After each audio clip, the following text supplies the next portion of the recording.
Selamat pagi pemuda. Pagi. Oke, saya suka nih semangatnya nih. Eee, Menyambut 2 hari lagi libur dan besok adalah hari kejepit gitu ya. Siapa yang besok cuti? Nggak ada semangat untuk menyambut hari kejepitnya besok. Sungguh bersyukur kita bisa ketemu kembali di sini untuk sama-sama bersekutu dan beribadah. Dan sebelum memulai ibadah kita hari ini, teman-teman dipersilakan untuk bersaat teduh, mempersiapkan hati dan pikiran kita untuk dapat fokus kepada Allah.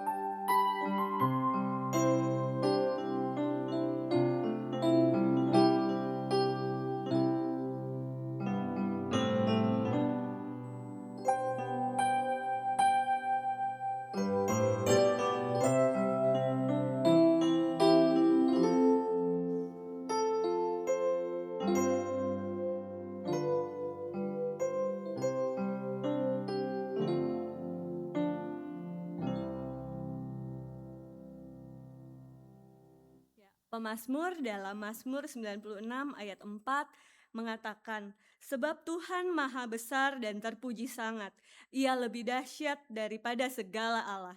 Mari kita angkat suara kita, puji Allah yang besar.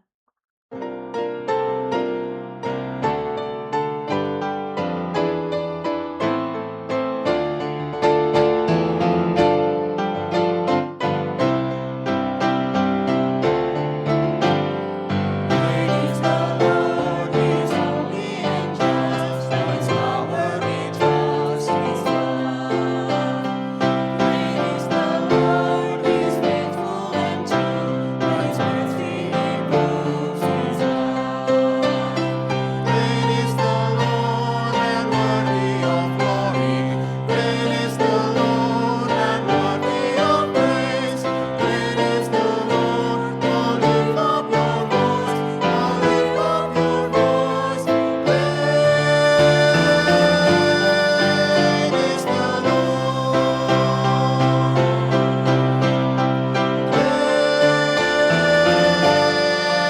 is the Lord. Great is the Lord, He's holy and just. By His power we trust in His love. Great is the Lord, He's faithful and true. By His mercy He proves His love. Great is the Lord and worthy of glory. Great is the Lord and worthy of praise. Great is the Lord. Now lift up your voice. Now lift up your voice. Great is the Great is the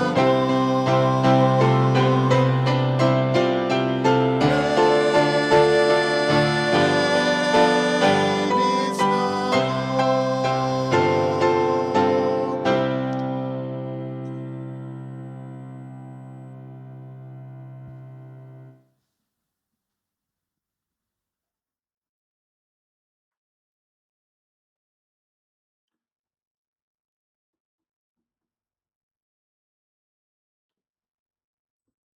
Rekan muda yang dikasih oleh Tuhan Yesus Kristus, kita memulai kebaktian di hari Minggu ini di dalam sebuah keyakinan bahwa pertolongan kita ialah dalam nama Tuhan yang menjadikan langit dan bumi, yang kasih setianya kekal sampai selama-lamanya. Amin.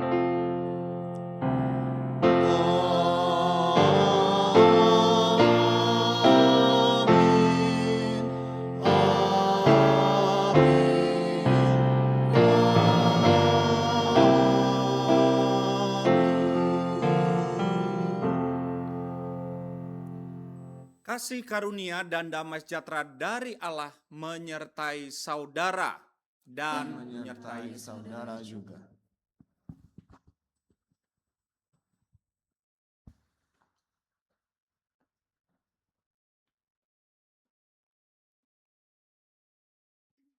Ya, teman-teman, tema kita hari ini adalah Believe or leave it. Percaya atau tinggalkan.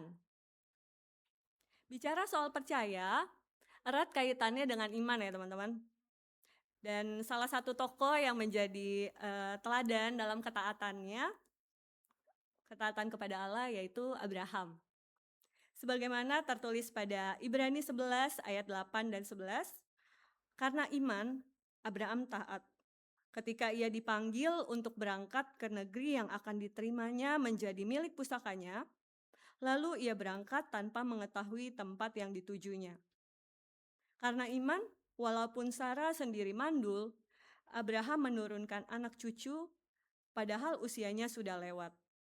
Karena ia menganggap dia yang memberikan janji itu setia. Walaupun Abraham tidak tahu tempat yang ia tuju saat itu, ia tetap taat. Walaupun Sarah dikatakan mandul dan usianya sudah tua, walaupun terlihat mustahil gitu ya di mata manusia, tapi ia percaya. Karena mereka percaya bahwa Allah yang memanggil adalah Allah yang setia. Belajar dari Abraham, mari kita tetap percaya pada semua rencana Tuhan, walaupun kita tidak dapat melihat apa yang dikerjakan Allah bagi kita.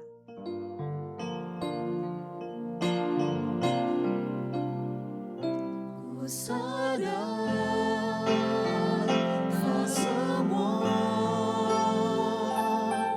dapat aku miliki di dalam hidupku, hatiku percaya rencanamu bagiku adalah yang terbaik.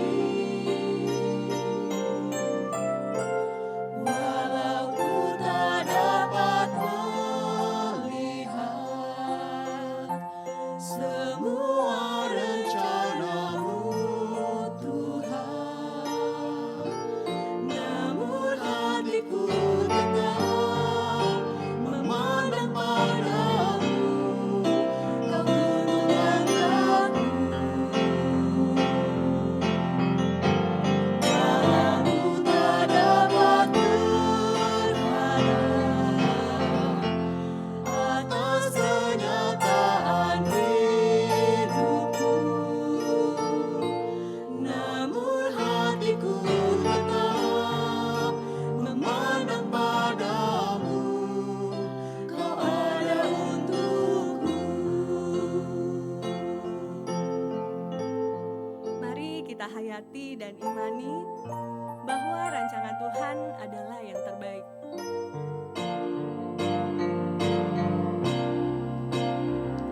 Ku sadar tak semua dapat aku miliki di dalam hidupku, hatiku percaya rancanganmu bagiku adalah yang terbaik. Walau ku tak dapat melihat semua rencanamu, Tuhan, namun hatiku tetap memandang padamu. Kau tuntun langkahku. Walau ku tak dapat berharap atas kenyataan hidupku, namun hatiku tetap memandang padamu. Kau ada untukku. Walau ku tak dapat melihat semua rencanamu, Tuhan, namun hatiku padamu, kau tuntun langkahku. Padamu tak dapat berharap atas kenyataan hidupku, namun hatiku tetap memandang padamu, kau ada untukku.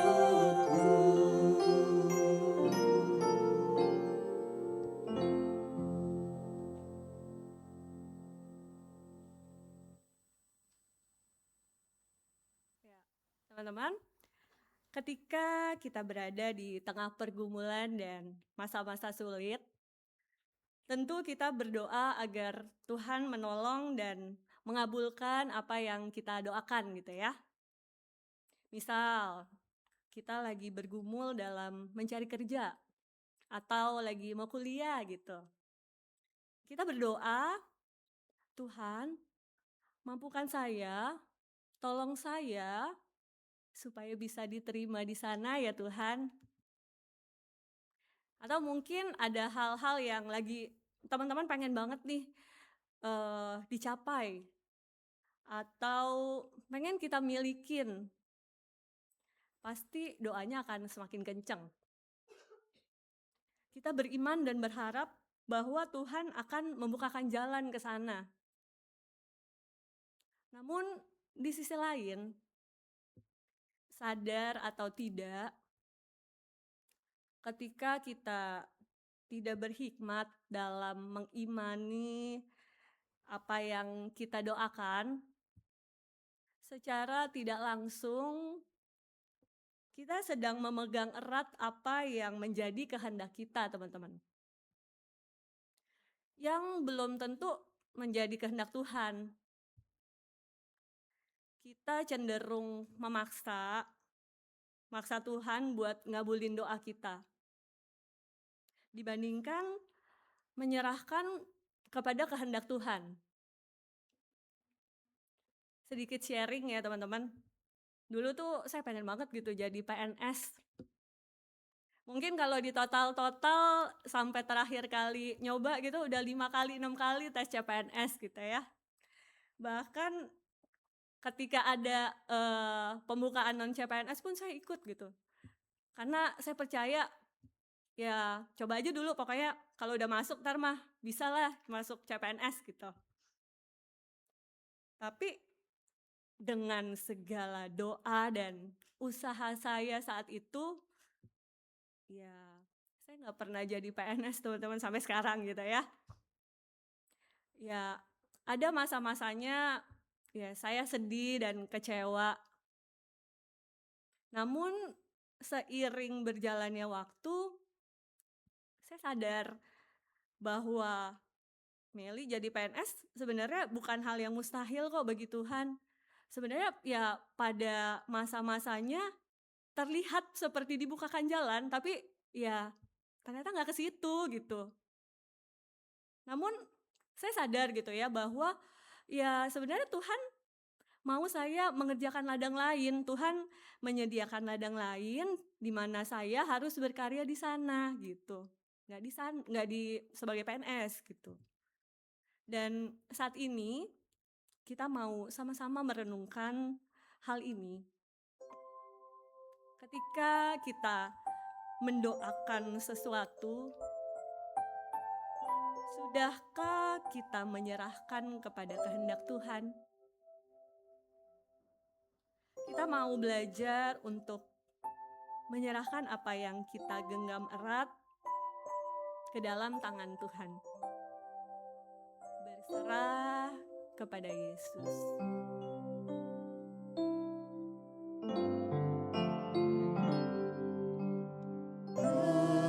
Berserah kepada Yesus, tubuh, roh, dan jiwaku. Ku kasih, ku percaya, ku ikut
Untuk berdoa secara pribadi,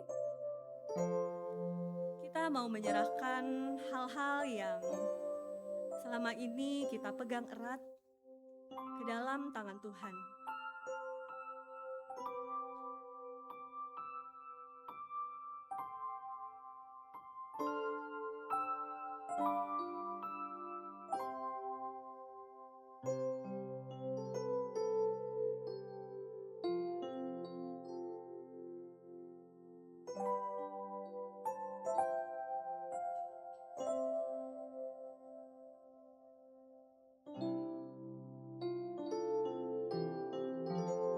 Tuhan,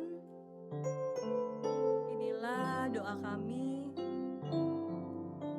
Ajar kami untuk mau merendahkan hati kami, menyerahkan segala cita-cita kami, terlebih hidup kami ke dalam tangan-Mu saja. Terima kasih Tuhan.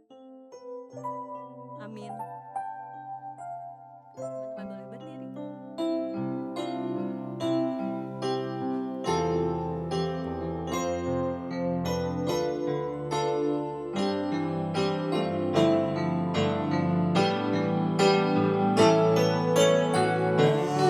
Berserah kepada Yesus, aku jadi milik-Mu.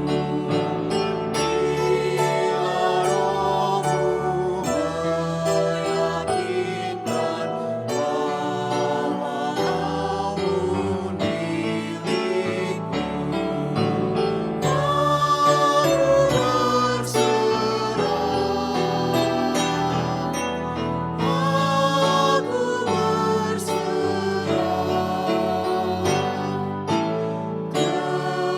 Kepadamu Juru Selamat, aku berserah.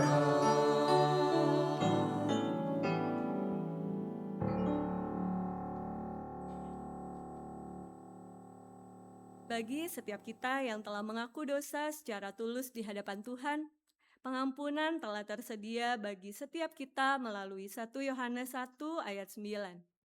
Jika kita mengaku dosa kita, Ia setia dan adil, sehingga Ia akan mengampuni segala dosa kita dan menyucikan kita dari segala kejahatan. Demikianlah berita anugerah dari Tuhan. Syukur kepada Allah Damai Kristus besertamu. dan besertamu juga. Salam damai bagi kita semua.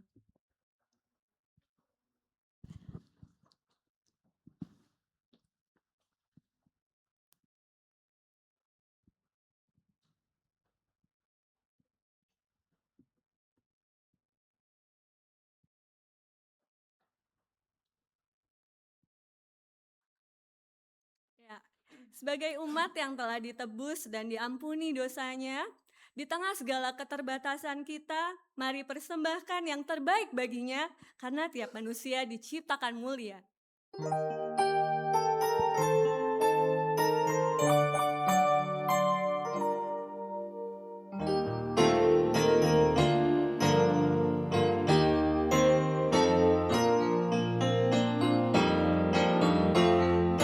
Tiap manusia diciptakan mulia dengan keadaan beragam.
Mari rekan muda yang dikasih oleh Tuhan, kita masuk dalam pelayanan firman Tuhan, kita bersatu dalam doa, kita berdoa.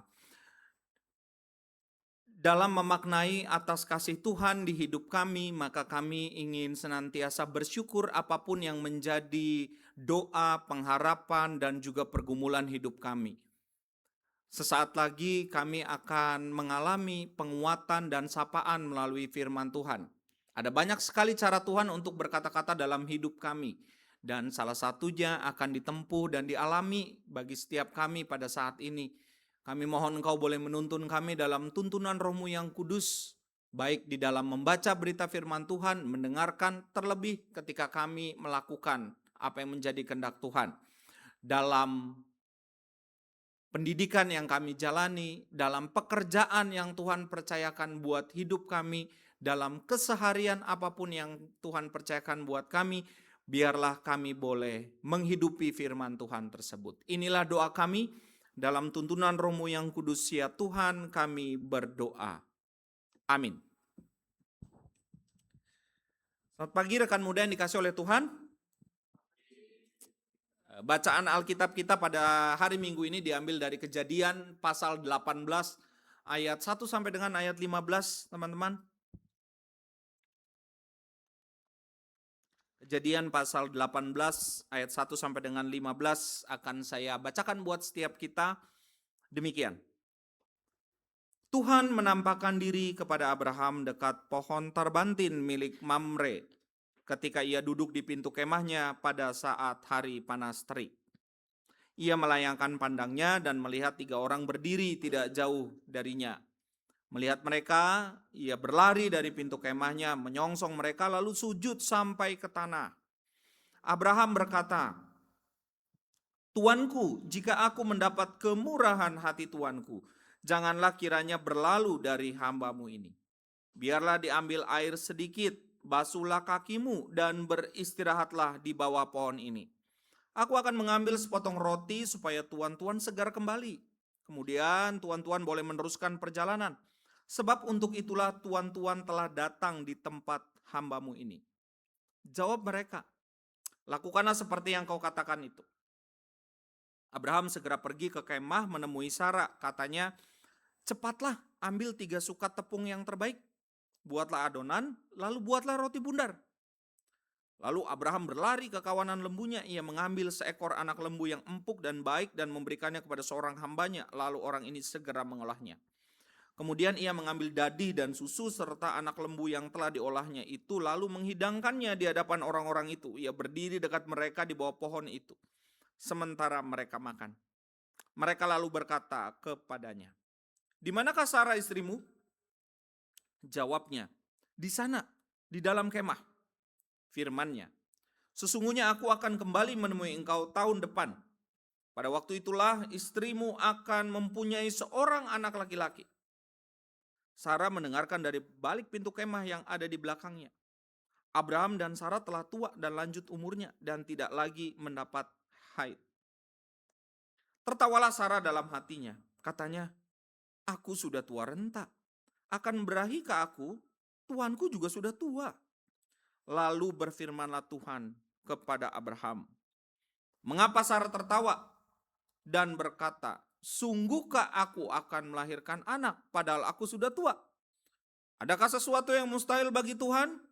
Pada waktu yang telah ditetapkan itu, tahun depan, aku akan kembali menemui engkau. Pada waktu itulah Sara mempunyai seorang anak laki-laki." Tetapi Sara menyangkal. Katanya, "Aku tidak tertawa," sebab ia takut. Namun Tuhan berfirman, "Tidak, engkau memang tertawa tadi." Rekan muda yang dikasih oleh Tuhan Yesus Kristus, demikianlah firman Tuhan. Berbahagialah setiap kita yang tidak sekadar membaca, tetapi juga memelihara firman Allah di dalam kehidupan hari demi hari. Haleluya.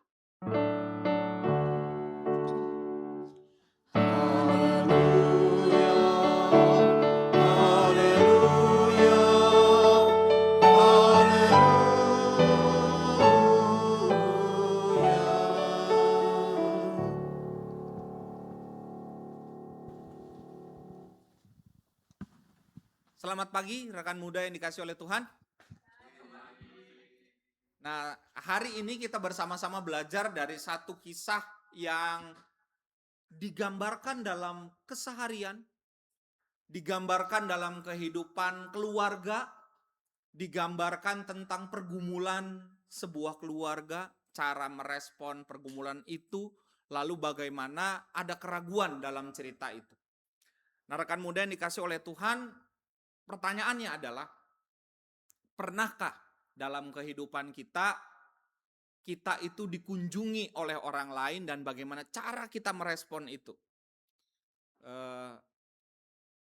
Generasi muda kebanyakan itu nggak terlalu senang kalau didatangi tamu. Itu fun fact-nya. Kita nggak terlalu senang. Millennials, mungkin juga Gen X akhir, atau apalagi Gen Z. Ya.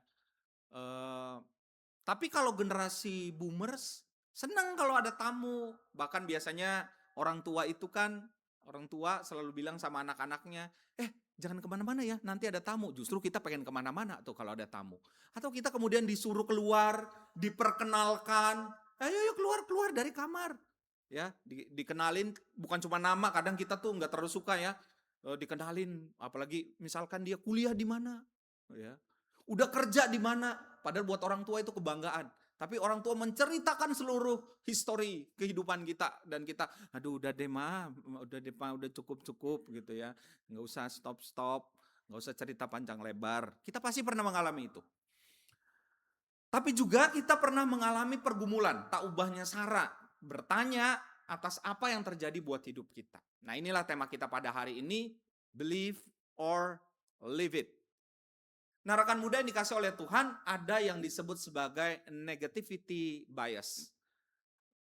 Situasi ini adalah kondisi di mana kita lebih mudah mempercayai kemungkinan buruk daripada kemungkinan baik. Seringkali kita kemudian memunculkan kata-kata serius. Buat diri kita sendiri tuh, even buat diri kita sendiri. Masa sih? Gue bisa gak sih? Atau kemudian kita bisa meragukan juga buat orang lain. Masa dia bisa begitu? Kayaknya dari tampilannya kayaknya nggak kayak gitu deh orangnya. Kayaknya nggak mungkin dia bisa achieve sesuatu seperti itu. Nah, ini yang disebut sebagai negativity bias atau negativity bias. Dan seringkali itu kita tempatkan buat diri kita, sehingga kita merasa bahwa kayaknya nggak bisa, kita nggak mungkin mencapai itu. Kalaupun udah nyampe tuh dalam sesuatu yang kita targetkan atau kita capai, kita ragu sendiri. Bener gak sih? Bisa gak sih? Nah, ini situasi negatif yang seringkali dialami buat kehidupan kita. Banyak kaum muda mengalami yang pertama keraguan terhadap masa depan. Banyak kaum muda mengalami itu. Ragu, nanya boleh sih, tapi kalau ragu terus itu yang jadi satu hal yang perlu kita gumuli bersama. Kita ragu terhadap masa depan. Apa yang akan terjadi hari esok? Nanti seperti apa? Berikutnya nanti bagaimana? Kita juga sering mengalami kecemasan terhadap pekerjaan. Kita seringkali sebagai orang yang bekerja sangat menikmati weekend ya. Tadi aja udah di-announce gitu ya, udah disampaikan ya. Besok hari kejepit ya. Mungkin ada orang yang sudah ancar-ancar cuti, makanya nggak kebaktian nih hari ini gitu ya. Karena udah cuti. Ya, saya dulu suka naik kereta, tapi setelah pandemi itu kan trek kereta diubah karena saya membutuhkan kereta yang turunnya di Pasar Baru sebetulnya. Tapi sekarang tuh kalau dari Bekasi nggak bisa, langsung harus pindah. Jadi kalau berangkat pagi sering bersama dengan para pekerja. Ya. Dan para pekerja itu mukanya kalau hari Senin jangan sampai disenggol kakinya, disenggol badannya ya. Mukanya seperti penuh dengan aura aura berat untuk melangkah. Saya pernah baca satu pin di tas orang yang berangkat kerja yang menuliskan, why is Monday is so far from Friday? And why is Friday is so near to Sunday. Ya. Jadi kalimatnya itu kan menuliskan, kenapa sih kalau hari Senin tuh kayak berasa jauh banget ke Jumat. Tapi kalau hari Jumat kayaknya, udah Minggu, ini hari Minggu loh by the way. Besok bertemu dengan rekan kerja yang menyebalkan, atasan yang banyak ngatur gitu ya. Kita mengalami kecemasan terhadap pekerjaan. Dan yang ketiga, kita mengalami kehilangan arah hidup. Ini pergumulan di dalam kehidupan kaum muda. Alasan terbesarnya adalah kaum muda seringkali sulit melihat bukti bahwa hidup itu akan menjadi lebih baik. Sulit. Sebenarnya bukan hanya kaum muda, tapi karena kita lagi dalam konteks kaum muda ya pada saat ini. Kita sulit untuk percaya, bahkan untuk meyakini bahwa hidup kita itu akan menjadi lebih baik pada waktunya. Nah, rekan muda yang dikasih oleh Tuhan, cerita Alkitab kita pada hari ini, The Bible Story, menceritakan firman Tuhan dan juga keraguan dari Sarah, Abraham. Di sekolah minggu tuh jarang diceritain. Who is Abram or Abraham? Abraham itu boleh dikatakan, kalau dalam literatur sejarah teologi atau sejarah Alkitab, dia itu seorang syekh. Bukan syekh yang bangun MBZ ya. Mungkin seperti itu. Artinya dia seorang kaya. Ya, dia orang yang sangat kaya raya. Dia punya segala sesuatunya dan ini terbukti dari cerita kita. Ya, dalam cerita ini diceritakan ada tamu asing yang dia lihat, tapi secara spiritual karena Abraham ini bertumbuh dalam Tuhan, jadi dia sudah mengidentify itu bukan hanya manusia, tapi itu adalah utusan Allah. Sehingga responnya adalah dia mengatakan kepada istrinya Sarah, cepatlah ambil 3 sukat tepung yang terbaik. Saat itu tidak semua orang yang punya tepung yang terbaik dan ukuran sukat adalah ukuran yang sangat besar. Buatlah adonan lalu buatlah roti bundar.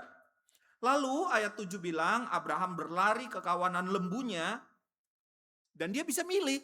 Nggak semua orang nih. Kita tahu istilah gembala, kita tahu juga orang-orang yang punya fungsi sebagai penjaga domba. Abraham itu bukan gembala. He is owner. Dia pemilik, bos. Itu Abraham.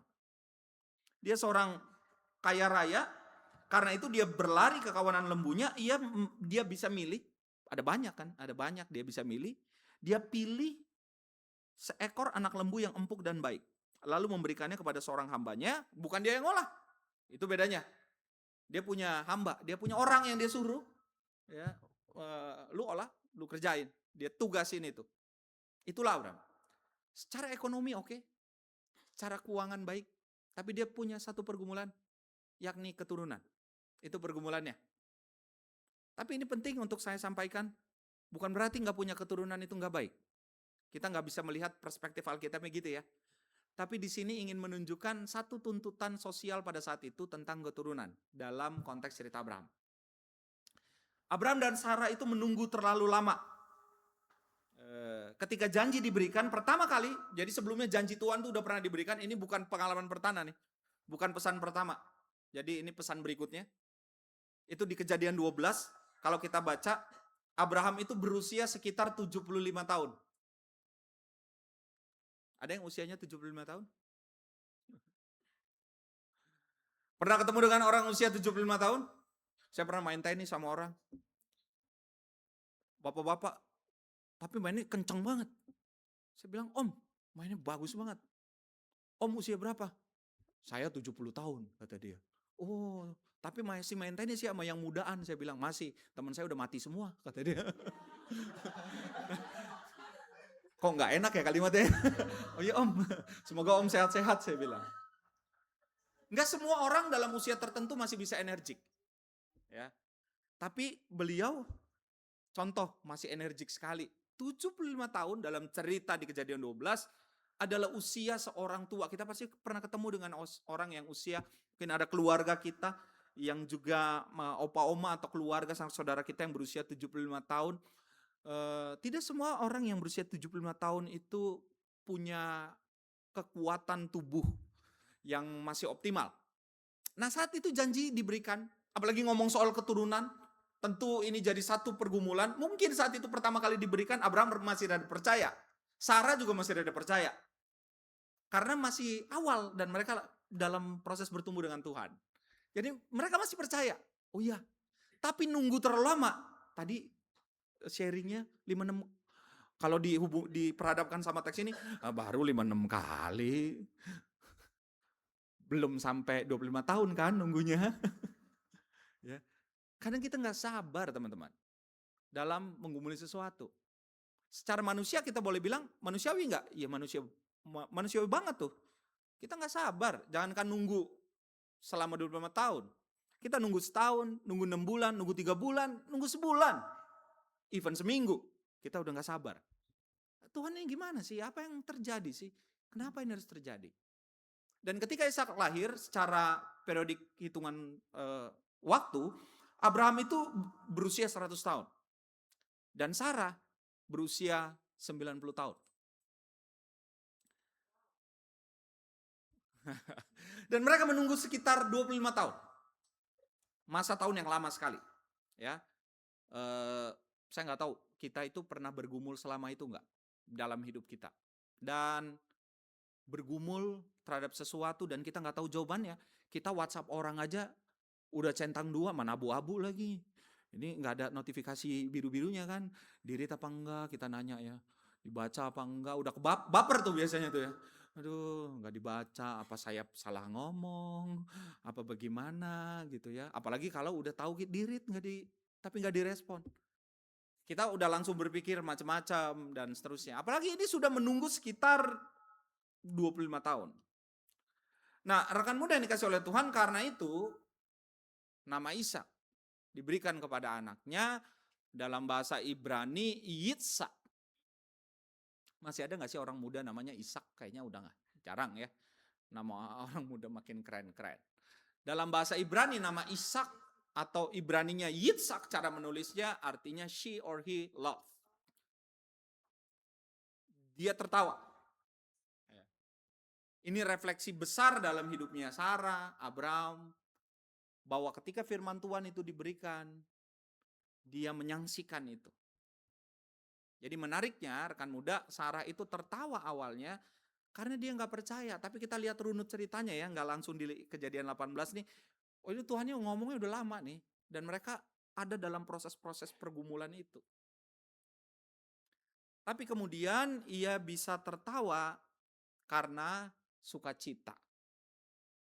Dalam titik ini rekan muda yang dikasih oleh Tuhan, believe or leave it bukan sebuah pilihan. Tema ini bukan mau ngomong soal pilihan nih. Kalau take it or leave it, bukan kayak gitu ya. Tapi believe or leave it adalah sebuah refleksi buat kita, bukan pilihan. Tapi refleksinya adalah dalam hidupnya teman-teman dan saya, kita lebih sering percaya atau seringkali kemudian kita hidup dalam keraguan. Apakah kita seringkali bertahan dalam keraguan dan pertanyaan tanpa harapan, atau kita tetap memiliki dan belajar untuk terus punya harapan sekalipun bukti itu belum kelihatan? Itulah iman tuh. Kalau di Ibrani 11 dituliskan demikian. Bukti dari segala sesuatu yang tidak kita lihat. Itulah iman. Nah rekan muda yang dikasih oleh Tuhan Yesus Kristus, karena itu inilah yang menjadi refleksi buat kita pada hari ini. Apakah yang menjadi perjalanan hidup kita? Nah Filipiansi, dia dalam satu buah tulisannya, dia menuliskan faith means believing in advance what will only make sense in reverse. Iman itu kan berarti mempercayai sekarang akan sesuatu yang baru kita ngerti nanti. Ngertinya tuh baru nanti. Saya pernah mengalami satu pergumulan besar dalam hidup ketika masa kecil saya kehilangan ayah tuh. Kehilangan ayah bukan ayah saya pergi atau jatuh meninggal ayah saya. Dan lama banget saya baru paham. Lama banget. Dari masa kecil itu saya baru paham ketika saya SMA. Kenapa itu bisa terjadi? Tapi nggak usah saya ceritain.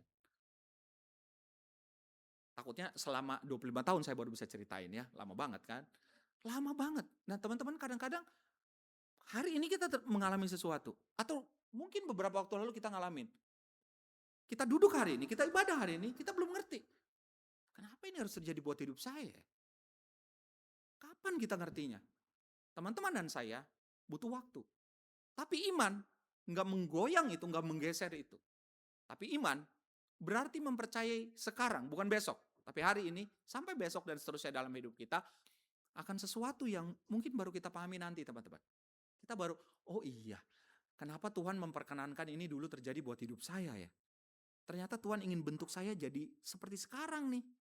Kalau enggak, saya nggak bisa jadi kayak sekarang. Kita baru ngertinya nanti. Butuh waktu atas itu. Dan itulah iman. Ini seorang penulis Kristen yang juga keren banget, buku-bukunya bagus-bagus, seorang teolog, Timothy Keller. God will either give us what we ask, or give us what we would have asked if we know everything He knows. Tuhan mungkin tidak selalu memberikan yang kita minta. Itu kan prinsip doa ya. Kalau semua yang kita minta melalui doa dijawab, gampang hidup ini. Kita doa aja. Semua kita doa. Kita doa, Tuhan besok bonus dan gaji naik. Padahal belum, wah besok baru tanggal 16 kali, emang udah gajian. Tapi kalau semua hanya lewat doa, langsung dijawab gitu ya. Besok baru tanggal 15, belum waktunya gajian, tapi langsung naik. Enggak. Mudah-mudahan saya dapat bonus, mudah-mudahan dan seterusnya. Dan semuanya hanya lewat doa. Enggak. Tuhan mungkin tidak selalu memberikan yang kita minta. Tidak selalu. Tetapi Ia selalu memberikan yang terbaik menurut hikmatnya. Karena jawaban doa itu bukan hanya yes or no, tapi bisa or. Teman-teman. Dan dalam area or itu tuh, yang seringkali tidak mudah untuk kita pahami. Nah, rekan muda yang dikasih oleh Tuhan Yesus Kristus, masalah Sarah itu bukan biologis. Masalah utamanya itu bukan usia. Masalah utamanya, Sarah lebih percaya pengalaman daripada janji Tuhan. Itu juga yang seringkali jadi masalah kita. Kita lebih seringkali percaya sama pengalamannya tuh. Biasanya kan begini. Kayaknya nggak mungkin deh. Masa sih saya bisa? Jadi kita sudah secara iman sudah underestimate juga. Pengalaman berkata terlalu tua, nggak mungkin. Masa sih bisa? Terlalu lama, nggak bisa mungkin terjadi. Pengalaman berkata hal itu terlalu mustahil. Tapi iman itu melihat janji Tuhan. Bukan batas pengalaman. Jadi rekan muda yang dikasih oleh Tuhan, dunia ini mungkin bisa mengatakan macam-macam. Dunia ini mungkin punya standar-standar tertentu, punya pengalaman-pengalaman macam-macam. Tapi tidak ada yang mustahil dalam Tuhan, teman-teman. Dan itulah panggilan serta kepercayaan buat hidup kita. Nah, relevansinya buat kehidupan anak muda pada saat ini, bagaimana kita bisa tetap percaya Tuhan bekerja pada waktunya. Sekalipun ketika doa kita terasa tidak dijawab. Bisa nggak tetap percaya sama Tuhan? Udah doa nih, udah pakai nangis, putar lagu rohani, ya sampai gak dijawab, ganti aja musik Linkin Park deh. Gitu. Lagu rohani nggak dijawab, apa ganti lagu ya? Nggak dijawab lagu rohani, saya udah pakai nangis nih. Ketika doa tidak terasa, ketika doa terasa nggak terjawab, teman-teman. Bisakah kita tetap percaya bahwa Tuhan bekerja pada waktunya? Ketika masa depan terasa tidak jelas. Pernah mengalami nggak? Menjalani sesuatu tapi masa depannya nggak jelas. Wah, saya lagi ngalamin tuh Kak, sama si dia. Kata dia, jalanin aja dulu. Gitu ya. Kedepannya nggak tahu kayak apa tapi kita jalani dulu. Ketika masa depan terasa tidak jelas. Ketika masa depan kita tidak tahu seperti apa. Yang ketiga, ketika kegagalan membuat kita pesimis. Dapatkah kita masih bisa percaya bahwa Tuhan bekerja pada waktunya? Rekan muda yang dikasih oleh Tuhan, saya ingin menutup dengan 3 poin ini yang bisa kita hidupi dalam kehidupan keimanan kita. Yang pertama, believe. Trust God's promise. Mari kita bersama mengimani, kita percaya terhadap janji Tuhan. Kalau gini teman-teman, kalau dari awalnya aja kita udah nggak percaya sama janji Tuhan, ya rada susah. Kalau kita mau bilang, ayo percaya sama Tuhan, udah susah. Jadi ini prinsip dulu buat kita. Gimana kita mau percaya janji Tuhan, ya kita harus percaya dulu terhadap janji Tuhan itu sendiri. Wait. Trust God's timing. Teman-teman, dalam hidup ini nih ada waktu di mana kita perlu menunggu. Dan menunggu itu adalah proses di mana kita bertumbuh tuh. Jadi nggak apa-apa menunggu. Itu adalah proses di mana kita sedang bertumbuh. Mereka yang bergumul mencari kerja, atau udah kerja tapi dapat rekan kerja yang nggak enak, dapat tempat kerja yang dianggap nggak nyaman. Kita perlu menunggu, percaya terhadap waktunya Tuhan. Dan yang ketiga, witness. Trust God's faithfulness. Kita siap untuk menjadi saksi Tuhan, percaya kepada Tuhan dalam kepenuhan iman. Nah, rekan muda yang dikasih oleh Tuhan, kiranya Tuhan boleh senantiasa menolong setiap kita dalam perjalanan kehidupan kita, dalam roller coaster kehidupan setiap kita, yang kita alami akan naik turun, yang kita akan alami susah senang, kita kadang-kadang tertawa, tapi di sisi lain kita akan meratap. Itu adalah perjalanan kehidupan kita, teman-teman. Saya kalau ngelihat anak-anak saya selalu ingat masa kecil, lalu berpikir, emang enak ya bener jadi anak-anak main. Dulu waktu anak-anak kan pengen jadi, kalau SD pengen jadi SMP. Lalu lihat kayak Koko, Cici, kakaknya kayaknya keren. Wah, gue pengen kuliah nih, enak baju bebas. Begitu kuliah enak emang. Pusing, ya ampun. Ketemu saudara ditanya terus kan, udah semester berapa? Kalau semester kita udah 8, 10 tuh ya. Jawabannya langsung biasanya gini, semester akhir gitu. Mau bilang angkanya rada gak pede gitu ya. Semester akhir, kapan lulus? Ya, udah menikah ya, ditanya ya. Oh, udah pacaran ditanya kapan nikah gitu ya. Nah, kita aja bergumul dan seterusnya. Tuntutan dalam kehidupan dan seterusnya. Berkeluarga. Eskalasi kehidupan kita dipenuh dengan roller coaster, teman-teman. Rekan muda. Tuntutannya banyak sekali. Jadi hidup kita akan senantiasa mengalami naik turun, tangis tawa, ratap sukacita bergantian. Tapi mari dalam refleksi kita, ini bukan pilihan. Tapi apa yang sering kali kita lakukan, dan mari kita senantiasa percaya kepada Tuhan. Tuhan yang menolong dalam perjalanan kehidupan rekan muda semua, baik dalam keseharian, di dalam kehidupan relasi dengan teman, rekan kerja, dalam pekerjaan, dalam apapun yang sekarang ini dijalani dan digumuli. Tuhan Yesus yang menolong setiap kita. Amin. Kita bersatu hening sejenak.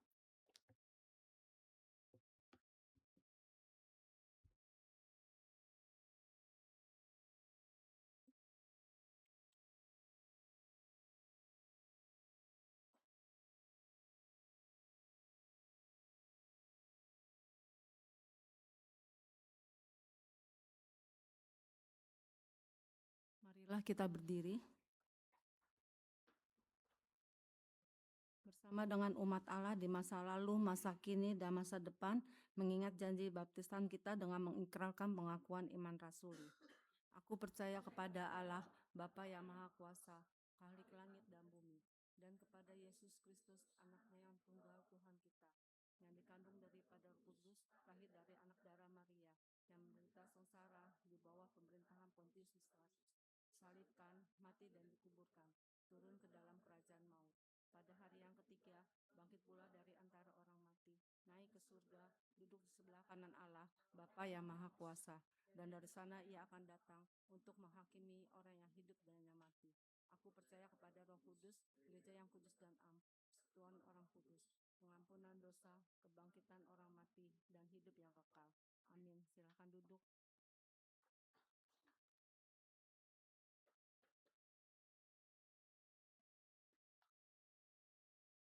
Rekan muda yang dikasih oleh Tuhan, kini kita akan masuk dalam doa syafaat sesuai dengan pokok doa yang sudah diberikan. Nanti kita akan tutup dengan doa Bapa kami yang kita ucapkan sama-sama ya.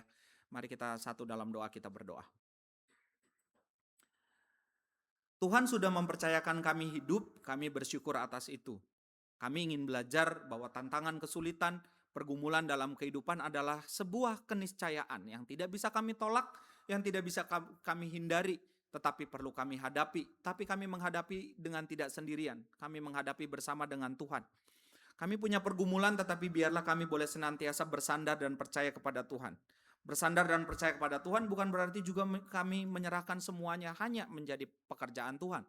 Tapi kami juga boleh tetap berupaya di dalam kehidupan ini. Terima kasih untuk firman Tuhan atas kami. Kami berdoa untuk kehidupan setiap kami. Kesehatan, dalam pekerjaan, dalam pendidikan, maupun juga dalam relasi. Kami berdoa dan bersyukur bagi setiap rekan-rekan muda yang punya panggilan mau mempersembahkan tenaga dan waktunya sehingga dapat menjadi pengurus di Komisi Pemuda. Ambil bagian juga beberapa rekan muda juga yang terlibat dalam pelayanan di Komisi Pemuda maupun juga di Jemaat GKI Samanhudi. Tuhan boleh memberkati. Tuhan kuatkan di dalam setiap pergumulan, program kerja, setiap kegiatan-kegiatan untuk menumbuhkan kehidupan pemuda di GKI Samanhudi ini. Biarlah Tuhan yang boleh senantiasa menyertai. Kami juga berdoa ya Tuhan, di dalam keseharian anak-anak-Mu ini, kaum muda GKI Samanhudi, biarlah Tuhan boleh memimpin dan menyertai, khususnya di tengah-tengah lingkungan sosial masyarakat. Kami berdoa untuk lingkungan sosial masyarakat kami, pergumulan geopolitik, sosial, dan ekonomi. Kami ada dalam masa yang tidak terlalu mudah pada saat ini ya Tuhan. Di Indonesia khususnya, di bangsa kami ada pergumulan secara ekonomi yang terjadi.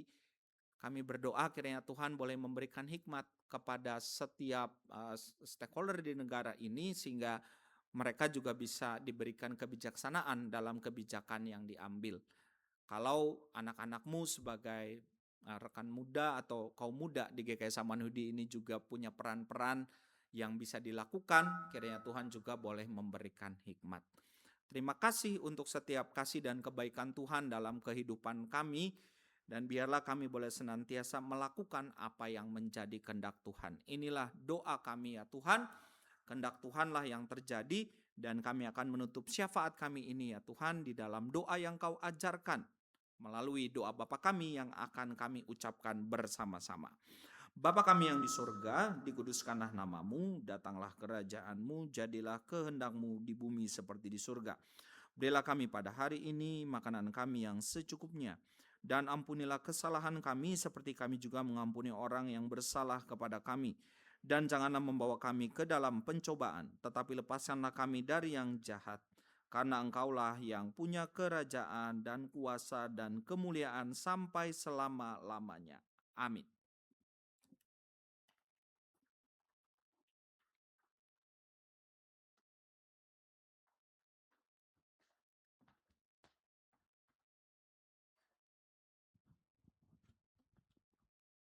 Marilah kita mengungkapkan rasa syukur kita dengan memberikan persembahan kepada Tuhan. Firman Tuhan yang mendasari persembahan kita diambil dari Roma 12 ayat 1. Karena itu saudara-saudara, demi kemurahan Allah aku menasehatkan kamu supaya kamu mempersembahkan tubuhmu sebagai persembahan yang hidup, yang kudus dan yang berkenan kepada Allah. Itu adalah ibadahmu yang sejati. Umat dapat memberikan persembahan dengan cara memasukkan amplop ke dalam kantong persembahan yang ada di depan atau dengan menggunakan QR Code.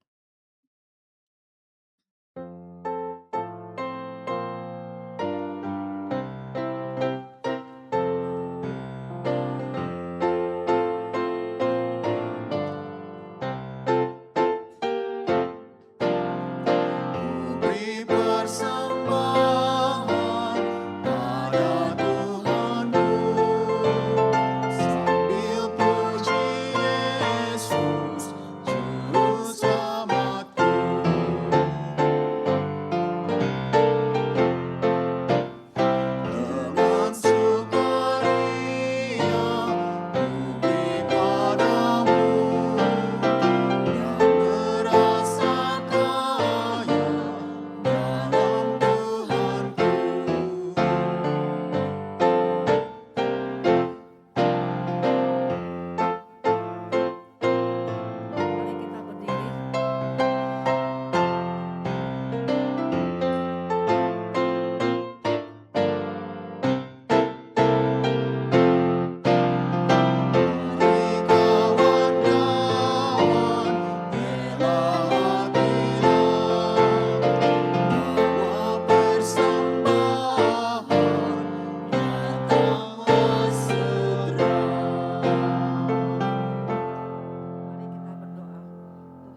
Terima kasih Tuhan buat berkat-Mu dan penyertaan-Mu setiap hari ya Tuhan. Bila hari ini kami membawa persembahan yang asalnya juga daripada-Mu, kiranya Engkau juga mengajarkan kami agar kami dapat memberikan persembahan kami yang kudus dan tenang kepada-Mu ya Tuhan. Tuhan, kiranya juga Engkau memberkati orang yang akan mengelola persembahan ini hanya untuk pemuliaan nama-Mu saja. Dalam nama Tuhan Yesus kami berdoa dan mengucap syukur. Amin.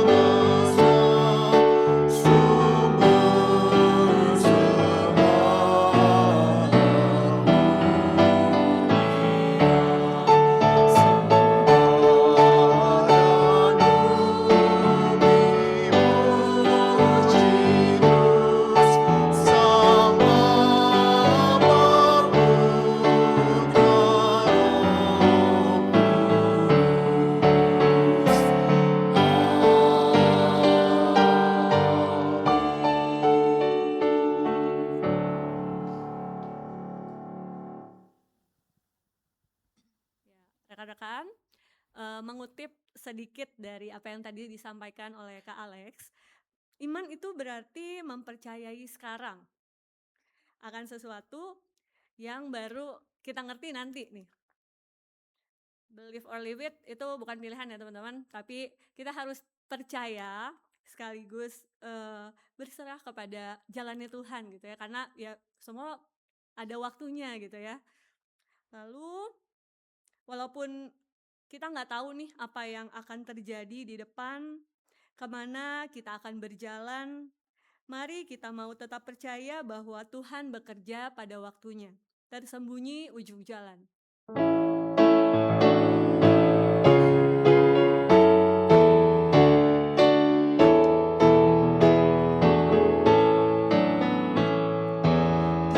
Tersembunyi ujung jalan, hampir atau masih jauh. Dibimbing tangan Tuhan ke negeri yang tak mudah. Apa ajar aku ikut, apa juga maksudmu. Tak bersanksi atau takut, beriman tetap teguh. Meski langkahmu semua tersembunyi bagiku, hatiku menurut Jua dan memuji kasih-Mu. Meski kini tak ku nampak, nantiku berbahagia apabila terang-Mu nampak dengan kemuliaan-Nya.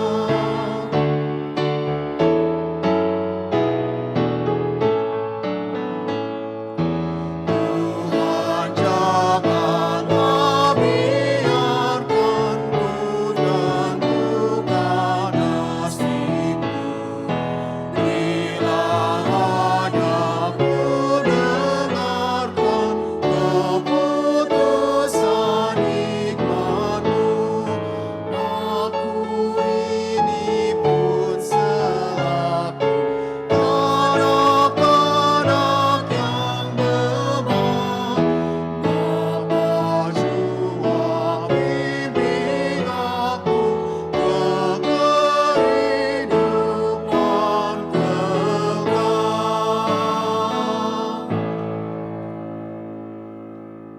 Rekan muda yang dikasih oleh Tuhan, kini arahkanlah hatimu kepada Tuhan. Kami mengarahkan hati kami kepada Tuhan. Jadilah saksi Kristus. Syukur kepada Allah, Terpujilah Tuhan. kini dan selamanya. Kini pulanglah dalam damai sejahtera dan terimalah berkat Tuhan. Tuhan memberkati engkau dan melindungi engkau. Tuhan menyinari engkau dengan wajah-Nya dan memberi engkau kasih karunia. Tuhan menghadapkan wajah-Nya kepadamu dan memberi engkau damai sejahtera. Amin.